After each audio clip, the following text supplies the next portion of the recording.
بسم اللہ الرحمن الرحیم۔ آپ سب بہت اچھے ہیں ماشاءاللہ، آپ ہمارے ساتھ جڑے رہتے ہیں اور سن رہے ہیں قرآن مجید کا خلاصہ۔ یہ تفسیر نہیں کر رہا ہوں، میں تھوڑے تھوڑے پھول آپ کو پیش کرتا ہوں اور کچھ چیزیں رہ بھی جاتی ہیں، اس لیے میں بار بار بولتا ہوں کہ اس کو آپ تفسیر نہ سمجھیں، یہ خلاصہ ہے اور وہ صرف آپ نوجوان نسل کو اور عوام الناس کے لیے، اس میں علماء بھی شامل نہیں ہیں۔ ہم علماء کو کیا بتا سکتے ہیں، ہم خود طالب علم ہیں، ہماری کیا اوقات ہے علماء کو کچھ بتائیں۔ یہ عوام الناس کے لیے کہ جو لوگ بالکل قرآن پاک سے دور ہیں، اس بہانے تھوڑا سا قرآن پاک کے نزدیک آ جائیں۔ بولے ذرا سبحان اللہ۔ آج 23واں پارہ ہے جو ہم آپ اس کو سنا رہے ہیں۔ 23ویں پارے میں 17 رکوع ہیں، 4 رکوع سورۃ یاسین والے، پھر 5 رکوع سورہ صافات کے ہیں، اور پھر 5 رکوع سورہ صاد کے ہیں، اور آخر میں 3 رکوع سورہ زمر کے ہیں۔ تو اس لیے اب میں جو سورۃ یاسین کا خلاصہ پہلے کچھ میں عرض کر چکا تھا کہ اصحاب القریہ، اس کا نام لے کر اللہ نے واقعات بیان کیے۔ تو وہ حبیب نجار جو ہے نا وہ بیمار تھا، اس کا بیٹا بیمار تھا۔ جب یہ صادق و صدوق وہاں پر پہنچے تو اس نے کہا کون ہو، کہاں سے آئے؟ انہوں نے کہا جی کہ ہم تو عیسیٰ علیہ السلام کی طرف سے آئے ہیں۔ تو کہا یہاں تو بادشاہ اپنی پوجا کراتا ہے، یہ تو شرک کرتا ہے۔ انہوں نے کہا جی بس شرک نہیں کرنا، تو کلمہ پڑھ مسلمان ہو۔ اس نے کہا جی میرا بچہ بیمار ہے، اگر یہ ٹھیک ہو جائے تو میں کلمہ پڑھتا ہوں۔ اب میں لا بچہ کہاں ہے؟ کہا یہ ہے۔ تو انہوں نے دعا کی، وہ بچہ بالکل ٹھیک ہو گیا۔ اس پورے ملک کے حکیموں نے لا علاج کر دیا تھا، کہا یہ ٹھیک نہیں ہو سکتا۔ انہوں نے نگاہ فرمائی تو ٹھیک ہو گیا۔ اس کا مطلب یہ ہوتا ہے کہ بیماروں کو شفا، نبی تو رہے نبی، نبیوں کے غلام بھی شفا دے دیا کرتے ہیں، اللہ ان کے ذریعے سے شفا عطا فرما دیتا ہے نا، بولو نا سبحان اللہ۔ اب اگر ہم بیماروں کو لے کر اولیاء اللہ کے پاس جاتے ہیں تو یہ تو بڑا پرانا طریقہ چلا آ رہا ہے، ورنہ وہ پہلے ہی کہتے بھئی میں بیمار کو شفا نہیں دے سکتا، شفا دینے والا اللہ ہے۔ تو انہوں نے یہ کہا شفا اللہ دے گا پر میرے ذریعے سے دے گا، بولو سبحان اللہ۔ چنانچہ حضرت صادق کی کرامت سے وہ حبیب نجار کا بیٹا ٹھیک ہو گیا۔ چنانچہ حبیب نجار نے کلمہ پڑھا، بیٹے نے بھی کلمہ پڑھا، یہ 2 مسلمان تو وہاں پہلے ہی ہو گئے فوراً۔ اس کے بعد یہ اندر شہر میں داخل ہوئے، وہاں جا کر جب لوگوں کو بتایا، بادشاہ کو پتہ چلا تو وہاں پر ایک بہت ہنگامہ مچ گیا۔ چنانچہ بادشاہ نے فوراً ہی ان کو مارنا چاہا۔ قرآن مجید فرقان میں بھی بتایا وجاء من اقصى المدینة رجل یسعى قال یا قوم اتبعوا المرسلین اتبعوا من لا یسألکم اجرا وهم مہتدون۔ جی انہوں نے کہا تو ایسی باتیں کو کرتا ہے؟ وہاں سے 23واں پارہ شروع ہو رہا ہے، کہا وَمَا لِيَ لَا أَعْبُدُ الَّذِي فَطَرَنِي وَإِلَيْهِ تُرْجَعُونَ أَتَّخِذُ مِن دُونِهِ آلِهَةً يُرِيدُنَ الرَّحْمَنُ بِضُرٍّ لَا تُغْنِ عَنِّي شَفَاعَتُهُمْ شَيْئًا وَهُمْ لا ينقذون۔ اگر اللہ تعالیٰ مجھے کوئی نقصان پہنچانا چاہے تو یہ سارے بت مل کر مجھے بچا نہیں سکتے، اور اللہ مجھے نفع دینا چاہے تو یہ مجھے نقصان نہیں دے سکتے، تو میں اس اللہ کو چھوڑ کر کسی اور کی پوجا کیوں کروں؟ یہ ہے عقیدہ اسلام، بولو سبحان اللہ۔ میں نے کہا دس از دا مین کنسپٹ آف یور کرسچینٹی۔ ان کے ساتھ میں نے بات کی، میں نے کہا تمہاری کرسچینٹی ہم پڑھ رہے ہیں، دس از دا کرسچینٹی۔ یہ وہ عیسیٰ علیہ السلام کے ولیوں نے یہ بات کی، یہ ان کی نریشن قرآن بیان کر رہا ہے۔ تو ان کی آنکھوں میں سے آنسو آ رہے تھے۔ سبحان اللہ، ہمارے ولیوں کی بات قرآن مجید میں موجود ہے تو وہ بہت قریب سے بڑی محبت سے سنتے تھے۔ پھر میں قرآن مجید میں جہاں جہاں عیسائیوں کے واقعات آتے میں وہ بیان کرتا اور خوش ہوتے تھے۔ میں نے کہا آپ کی اصل عیسائیت یہ ہے جو ہمارے پاس ہے، تمہارے پادریوں کے پاس کچھ بھی نہیں ہے۔ اب اگر آپ کو دین چاہیے عیسیٰ علیہ السلام والا تو وہ بھی کملی والے کی چھتری کے زیر سایہ آپ کو نصیب ہو جائے گا۔ چنانچہ اللہ تعالیٰ کی توحید پر یہ دلائل ہوئے۔ انہوں نے پکڑ کر حبیب نجار کو قتل کر دیا۔ حبیب نجار کے قتل کر کے اس کی لاش کے بیچ میں پھرے اور کہنے لگے یہ زندہ ہو جائے تو ہم پچھلے لوگوں کو، تمہارا یہ عقیدہ جو ہے نا کہ مرنے کے بعد اللہ زندہ کرے گا، تو ہم اس کو مان لیں گے اگر یہ زندہ ہو جائے۔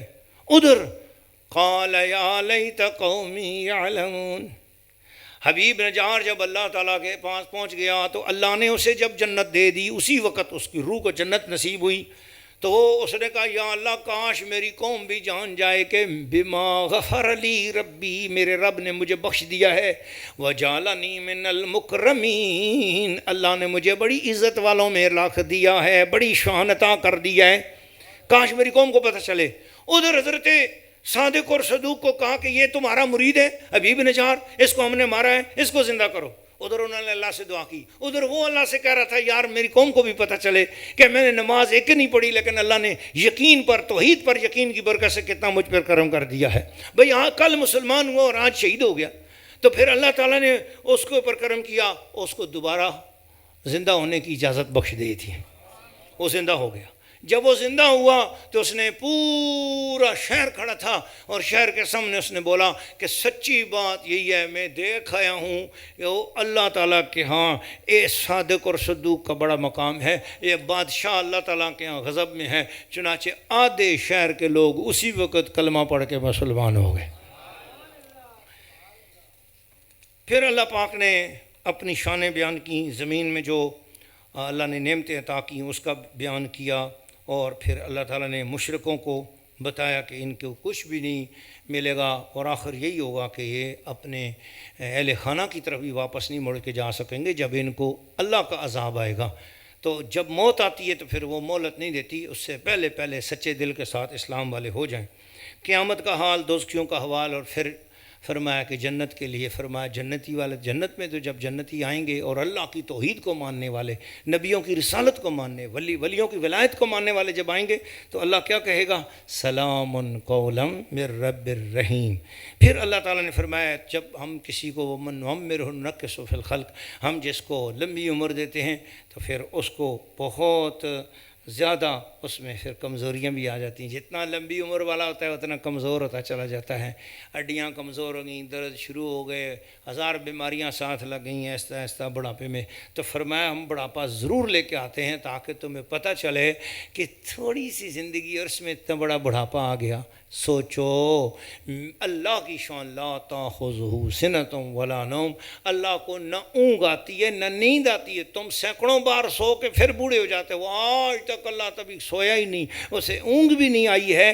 تو اللہ ہر وقت تر و تازہ ہے، اللہ پہ کوئی بڑھاپا نہیں ہے، اللہ پہ کوئی موت نہیں ہے، اللہ کو تھکاوٹ نہیں ہوتی۔ اللہ نے فرمایا خلق السماوات والارض، اللہ نے آسمان اور زمین کو بنایا، وَلَمْ يَعْيَ بِخَلْقِهِنَّ، اس سارے زمین آسمان کو بنا کے اللہ کو کوئی تھکاوٹ بھی نہیں ہوئی ہے۔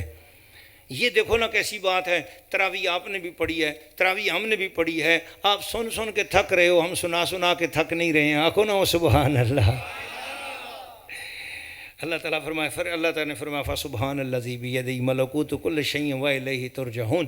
کن فیکون کے حوالے سے میں نے کچھ باتیں کرنی تھی لیکن آگے چلتا ہوں۔ سورۃ صافات کی خدمت میں 182 آیات ہیں، 5 رکوع ہیں، مکی صورت ہے۔ اس صورت کا نام چونکہ پہلے ہی اللہ تعالیٰ نے قسم اٹھائی ہے فرشتوں کی قطار در قطار ہونے کی، وَالصَّافَّاتِ صَفًّا۔ اسلام کے اندر لائن میں لگنا اور اپنی باری کا انتظار کرنا یہ کوئی انگریز کا سسٹم نہیں ہے۔ قرآن کی صورت صافات ہے، ہر چیز لائن میں اچھی لگتی ہے، 5 وقت جماعت ہوتی ہے، جو پہلی صف میں آئے فرمایا اسے پچھلا آ کر پہلی صف سے پیچھے نہیں کر سکتا، بالکل ایک ہی صف میں کھڑے ہو گئے۔ محمود و ایاز، نہ کوئی بندہ رہا نہ کوئی بندہ نواز، بندہ و صاحب و محتاج و غنی ایک ہوئے، تیری سرکار میں پہنچے تو سبھی ایک ہوئے۔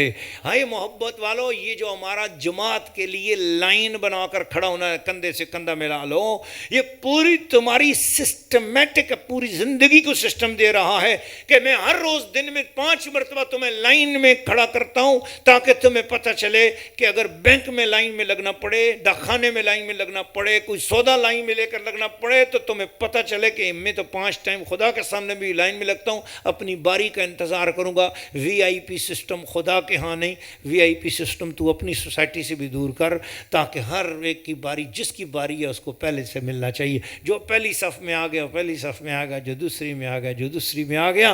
اس لیے لائن سسٹم اللہ کو پسند ہے، اس لیے اللہ نے فرمایا وَالصَّافَّاتِ صَفًّا۔ فرشتوں کی بھی قسم کہ جو میرے حضور حاضر ہوتے ہیں تو میرے حضور فرشتے بے ہنگم ایک دوسرے کا دھکا مار کے نہیں آتے، لائن سے آتے ہیں، توجہ سے آتے ہیں، اپنی اپنی باری پر آتے ہیں۔ بولو سبحان اللہ۔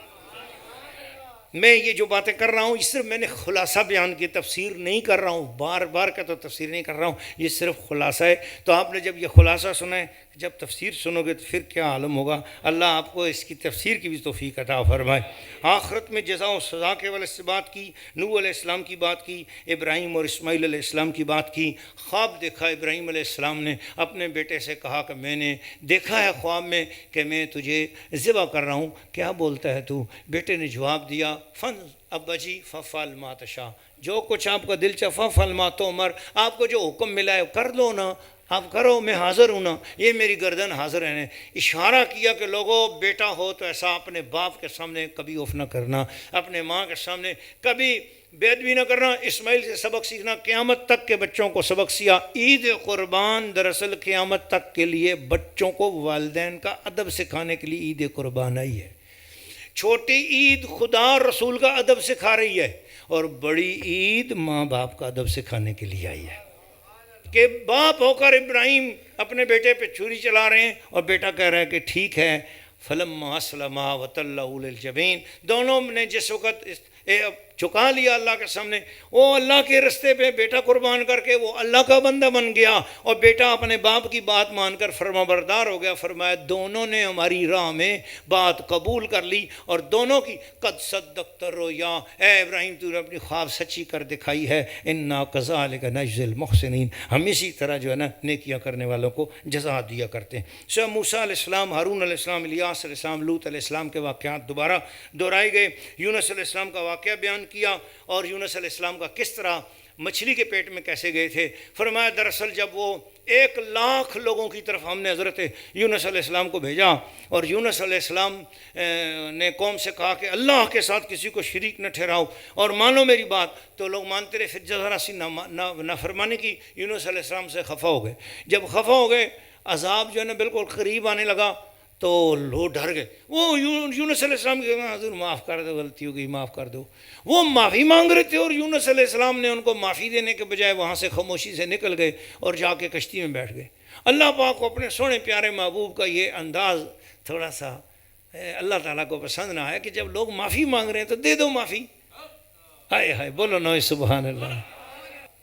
مانگ رہے ہیں آپ سے تو آپ معافی دے دو، لیکن آپ نہیں معافی دے رہے ہو۔ تو چنانچہ حضرت یونس علیہ السلام کی قوم پہ عذاب تو آیا، مگر یونس علیہ السلام خود بھی آزمائش کا شکار ہو گئے، اور یہ ہو گیا معاملہ کہ وہ کشتی میں بیٹھے تو کشتی طوفان کا شکار ہو گئی۔ اس زمانے میں کشتی کا اصول یہ ہوتا تھا، کشتی طوفان اور بھنور سے تب نکلتی تھی، کشتی میں بیٹھے ہوئے کسی بندے کو اٹھا کر دریا میں پھینک دیا جاتا تو کشتی بھنور سے نکل جاتی تھی۔ انہوں نے کہا جی بھی کسی ایک بندے کو اٹھا کے ہم نے پھینکنا ہے دریا میں۔ انہوں نے کہا چلو قرآن اندازی کرتے ہیں، تو قرآن اندازی کی تو سب سے سونا خوبصورت بندہ اس کشتی میں جو بیٹھا تھا وہ یونس علیہ السلام ہی تھے، اور قرآن اندازی ان کے نام نکل آئی۔ ان کو اٹھا کے پھینکا، وہ تو سب لوگوں نے کہا نہیں یار دوبارہ قرآن اندازی کرو، ان کو نہ پھینکو، اتنے پیارے لگتے ہیں، اتنا سونا چہرہ، اتنی خوبصورت ہستی ہیں۔ چنانچہ دوبارہ قرآن اندازی اور پھر نام یونس علیہ السلام کا نکل آیا۔ انہوں نے پھر کشتی میں بیٹھے لوگوں نے کہا یار ایک بار پھر قرآن اندازی کرو، تیسری بار قرآن اندازی کی، پھر نام یونس علیہ السلام کا نکلا۔ چنانچہ وہاں کچھ لوگ بیٹھے تھے، انہوں نے پکڑ کر حضرت یونس علیہ السلام کو سمندر میں ڈال دیا۔ جب سمندر میں ڈالا، آگے بہت بڑی مچھلی منہ کھول کے کھڑی تھی، یہ کھڑم سیدھا وہ اس کے معدے میں چلے گئے۔ اس نے منہ بند کر لیا اور ان کو لے کر چل پڑی۔ آپ جب اس کے معدے میں پہنچے سمجھ گئے کہ یہ تو کچھ معاملہ اور ہو گیا۔ چنانچہ یہاں قرآن مجید فرماتا ہے لَلَبِثَ فِي بَطْنِهِ، ہاں حضرت یونس علیہ السلام مچھلی کے پیٹ میں رہتے قیامت کی صبح تک، میں ان کو کبھی نہ نکالتا، لولا، اگر وہ من المسبحین، وہ تسبیح کرنے والوں میں نہ ہوتے۔ پتہ چلا تسبیح بڑے سے بڑے عذاب سے نجات دلا دیتی ہے، اور وہ تسبیح کیا تھی؟ لا الہ الا انت سبحانک انی کنت من الظالمین۔ گارنٹی ہے سورۃ الانبیاء میں اللہ نے فرمایا فاستجبنا لہ، ہم نے اس کی یہ تسبیح قبول کر لی۔ 40 دن بعد مچھلی کے پیٹ سے آپ باہر تشریف لے آئے، بہت بڑی بات ہے یہ۔ اللہ ان کو مچھلی کے پیٹ سے باہر نکال کر بتانا چاہ رہا ہے اگر لا الہ الا انت سبحانک انی کنت من الظالمین میں یہ طاقت ہے کہ یہ نبی کی مشکل کو حل کر سکتی ہو، تو پھر امتی ہے، تیری مشکل کیوں نہیں حل کر سکتی؟ فاستجبنا لہو، ہم نے حضرت یونس کی اس لا الہ الا انت سبحانک انی کنت من الظالمین کو قبول کر لیا، وَنَجَّيْنَاهُ مِنَ الْغَمِّ، ہم نے ان کو اس غم سے نجات دے دی، وَكَذَلِكَ نُنْجِي الْمُؤْمِنِينَ، ہمارا وعدہ ہے جو آیت کریمہ پڑھے گا اس کی جو بھی پریشانی سے ہم اس کو نجات دیں گے۔ اب مجھے بتاؤ لا الہ الا انت سبحانک انی کنت من الظالمین وہ بھی پڑھتے ہیں جو وسیلہ نہیں مانتے، ختم ان کے ہاں بھی پڑھتے ہیں کہ نہیں پڑھتے؟ وہ بھی پڑھتے ہیں۔ میں ان کو بولتا ہوں یہ آپ کو کہاں سے ملی؟ کہتے جی قرآن مجید سے ملی۔ میں نے کہا قرآن مجید میں کہاں سے آئی؟ کہتے ہیں نبی پاک پہ آئی۔ میں نے کہا نبی پاک پہ کیسے آئی؟ فرمایا یونس علیہ السلام پہ آئی۔ میں نے کہا یونس علیہ السلام نے کیسے کی؟ کہتے جی انہوں نے مچھلی کے پیٹ میں پڑی۔ میں نے کہا او بھائی بہت بڑی باتوں کے بعد آپ یونس علیہ السلام کے بعد سیدھی بات کرو، ہمیں یہ حضور کے وسیلے سے ملی ہے۔ پتہ چلا اللہ نجات تو دیتا ہے، تسبیح قبول وہی کرتا ہے جو نبی کے وسیلے والی ہوتی ہے۔ سیدھی بات یہ ہے کہ تسبیح ڈائریکٹ والی تسبیحوں کو قبول کرے یا نہ کرے، اس نے گارنٹی دے دی یہ نبی کی نسبت والی تسبیح پڑھو گے تو بڑی سے بڑی مشکلات میں سے میں تمہیں نکال دوں گا۔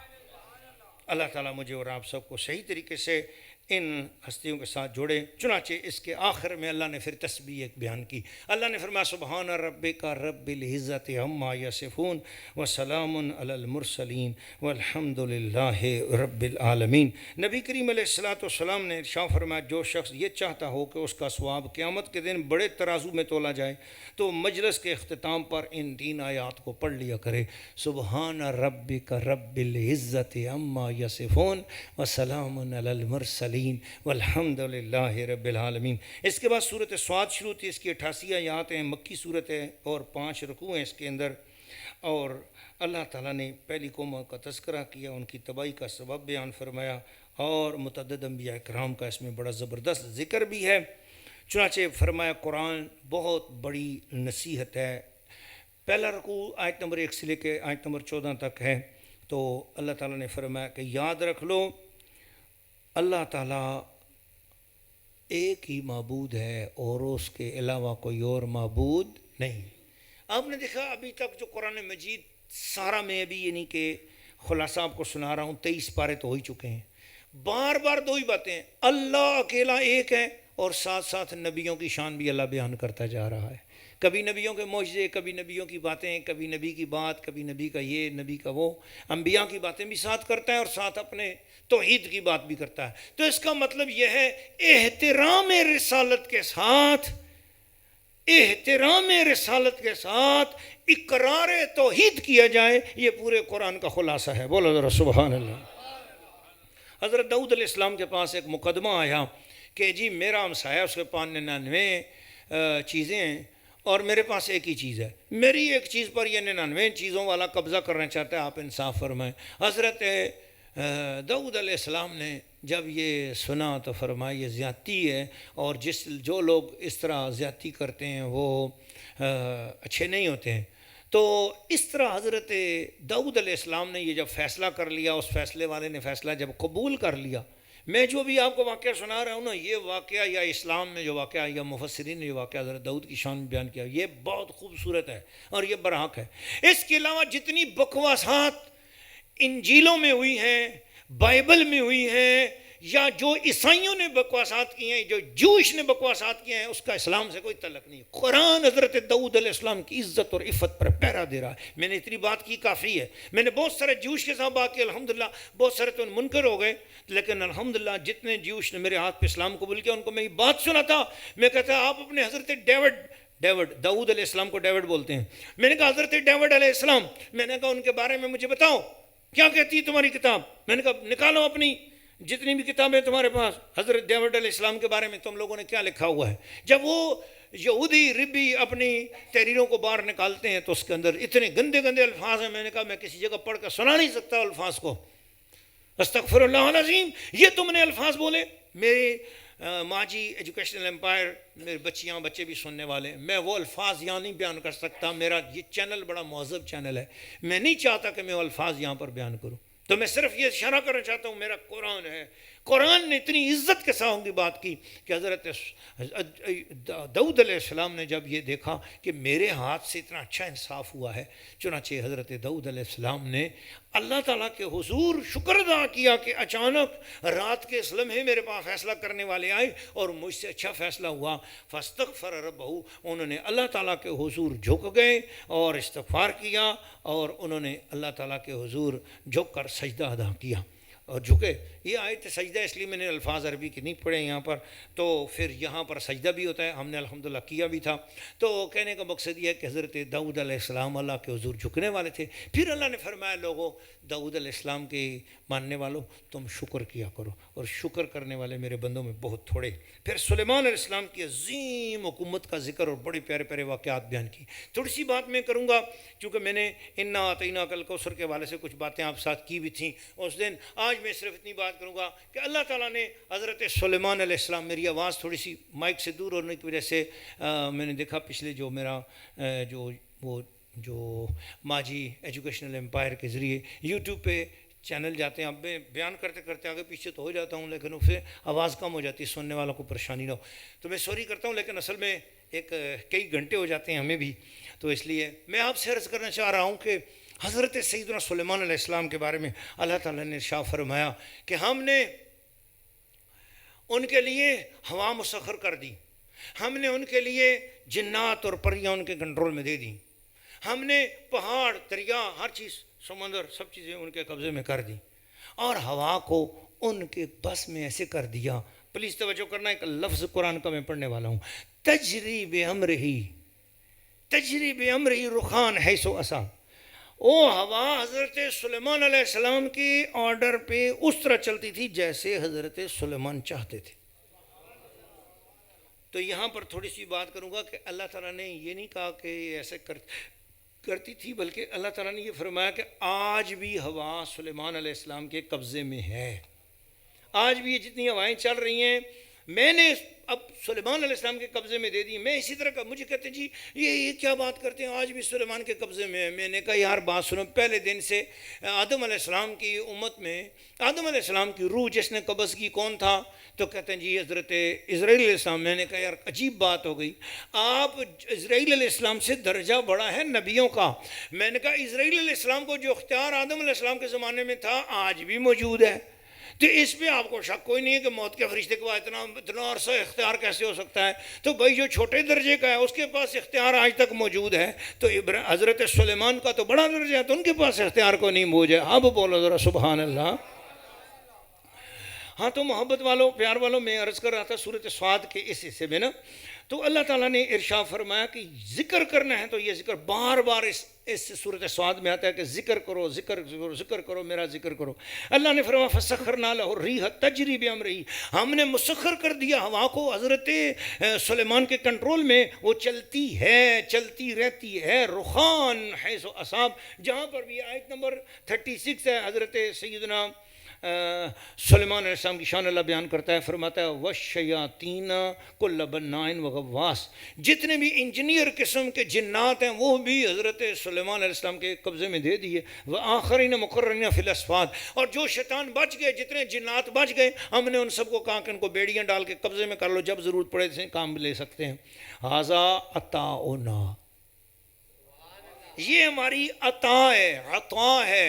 فمنن، تیری مرضی، آپ جس کو مرضی اس میں سے دے، عوام سے تو چاہے تو روک لے، بغیر حساب تجھ سے پوچھنے والا کوئی بھی نہیں ہے. بولو اے سبحان اللہ. عطا کی یہ تعریف ہے جسے اللہ دے دیتا ہے پھر موڑ کے لیتا نہیں ہے. اللہ نے اپنے نبی کے لیے فرمایا انا اعطیناک الکوثر، اے نبی ساری کائنات کو ہم نے تھوڑا دیا ہے، تجھے پوری کائنات سے بڑھ کر عطا فرما دیا ہے. اور ساری کائنات کو جو دیا ہے وہ واپس موڑ کے لیں گے، تجھے جو کچھ دیا ہے موڑ کر بھی نہیں لیں گے، سب تو تجھے مالک بنا دیا ہے. یہاں سے سورہ صاد ختم ہوئی، سورہ زمر شروع ہوتی ہے. آیت 75 ہیں اس کی، رکوع 8 ہیں، مکی صورت ہے۔ اللہ تعالیٰ نے انسان کی پیدائش کی مختلف حالتیں بیان کی، رات دن کا آنا جانا بیان کیا، سورج چاند کی گردش بیان کی، اور ماؤں کے پیٹوں میں 3 پردے ہوتے ہیں تاریکی کے۔ اللہ نے فرمایا میں اس میں تمہیں پالتا رہتا ہوں، یاد رکھ لینا اللہ کے ساتھ کوئی شرک نہ کرنا، جب تمہیں مصیبت آئے تو اللہ ہی کو پکارو۔ مشرک لوگوں پر جب مصیبت آتی ہے دعوا اللہ مخلصین لہ الدین، خدا خالص ہو کے پکارتے ہیں، تو پہلے کیوں نہیں اللہ کو پکارتے ہو؟ اللہ ہی کے ہو جاؤ، اللہ ہی کو پکارو، ایاک نعبد، پڑھو ایاک نستعین۔ تو اللہ تعالیٰ کے نیکوکار بندے رات کی تنہائی میں بھی کھڑے رہتے ہیں، سجدے کرتے ہیں، آخرت سے ڈرتے ہیں اور اپنے رب کی رحمت کے امیدوار ہیں۔